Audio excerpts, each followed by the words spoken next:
Imagine that you have a jar full of delicious cookies, the kind that you've been waiting on all day long. You sat down just for a moment, maybe to grab a quick phone call, do a little bit of homework, or maybe to go to the bathroom. But when you come back, expecting to see your delicious treat, you are met with a shocking sight. All you see is the jar. No cookies, no crumbs, just the jar. Did a sneaky sibling swipe them, mischievous friend take them, or did they mysteriously vanish into thin air? You don't know, because unless you're some kind of undercover detective, finding out will be nearly impossible.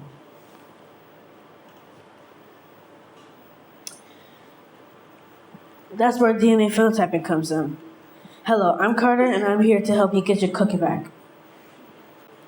Now, say that the cookie was a crime more than it already is, and that the jar was the fact that there was no evidence whatsoever. The things that you see in movies, like footprints or security cameras and witnesses, wouldn't be able to work here. But the thief, like the cookie crook, left an invisible clue. It's called DNA.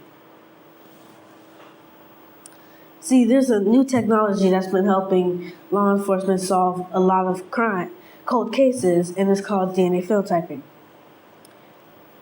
DNA phenotyping is a forensic process, which means that it uses the scientific method to find out what genetic markers are there, such as facial structure, hair color, skin tone, eye color, and even ancestry.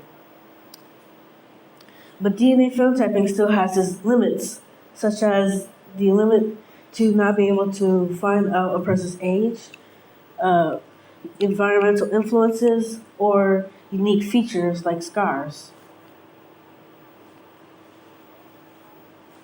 DNA phenotyping is still great technology despite these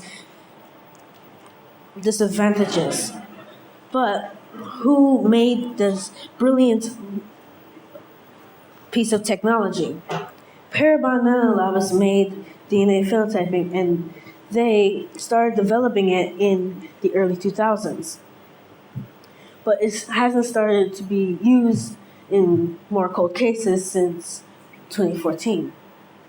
One of the most famous cases that it was used in is the Golden State Killer case, which was in part solved by DNA phenotyping.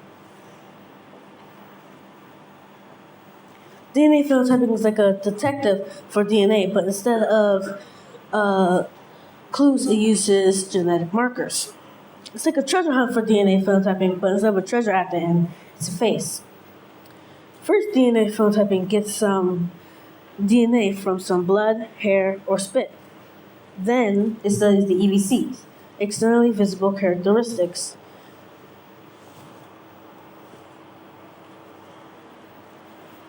Externally visible characteristics which can be determined through DNA analysis, such as facial structure.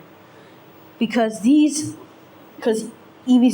is influenced by genetic markers, and forensic scientists can use EVCs to find out a person's appearance through DNA phenotyping. After DNA phenotyping gets some data, then it would use a highly advanced algorithm to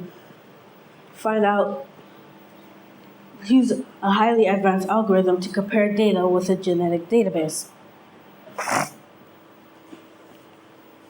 So in conclusion, DNA phenotyping is a great technology that can help law enforcement solve cold cases, help us see what historical figures may have looked like through realistic images before they died, and find long-lost family members. So to all you cookie crooks out there, beware, because DNA phenotyping has got our backs. Thank you.